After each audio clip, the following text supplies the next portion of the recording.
Hello, everyone, and welcome to the first of what I hope to be a number of these kind of videos here. Welcome to the first edition of Tag Team Point of View, where myself and Edward 2962 will bounce ideas off each other and just see what we come up with and let things evolve from there. On this debut deal here, we're going to talk about Batman Incorporated. Now, for me, when I first came across Batman Incorporated, I took a pass on it. I'm a huge Grant Morrison fan, largely because of Batman and Robin, and I felt that I would probably give this comic book a chance because I like Grant Morrison's writing. Then I looked inside. I'm not a huge fan of Yannick Paquette's art, and I decided to take a pass at it. Fast forward about 5 months later, I'm at my local comic book store, and I see the latest issue at the time of Batman Incorporated. I looked through it. Lo and behold, it wasn't Yannick Paquette's art. It was somebody by the name of Chris Burnham, and looking at his work, it was kind of like great shades of Frank Whiteley, and it piqued my interest. And since I didn't have a huge comic load that day, I decided, what the hell, I'll go ahead and buy the remaining issues that I didn't buy before. So essentially, I got the equivalent of the first trade paperback, or the first trade paperback and another issue. Now, in retrospect, I wish I had followed my first mind and not gotten this book in the first place, or this series of books in the first place. Having read it, I can't say that there's anything wrong with the writing per se. You know, it's well written. The story, the plot, and all that, you know, it's good. There's nothing for me to hate on.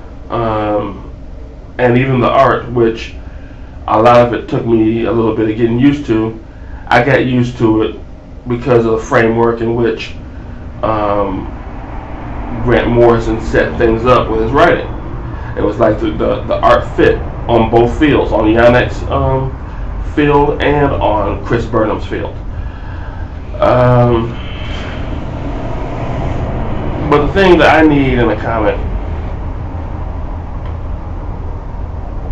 regardless of genre, regardless of creative team,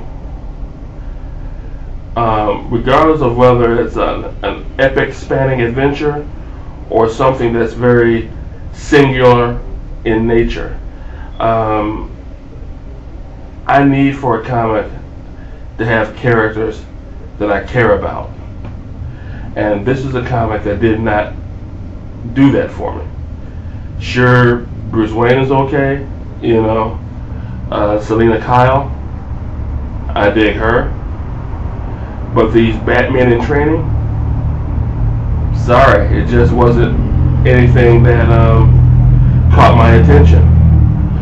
The only other Batman in this title, in this Incorporated title, that struck any interest with me at all was the Native American Batman and his Robin, because they reminded me of a slightly more serious version of the Tick and Arthur,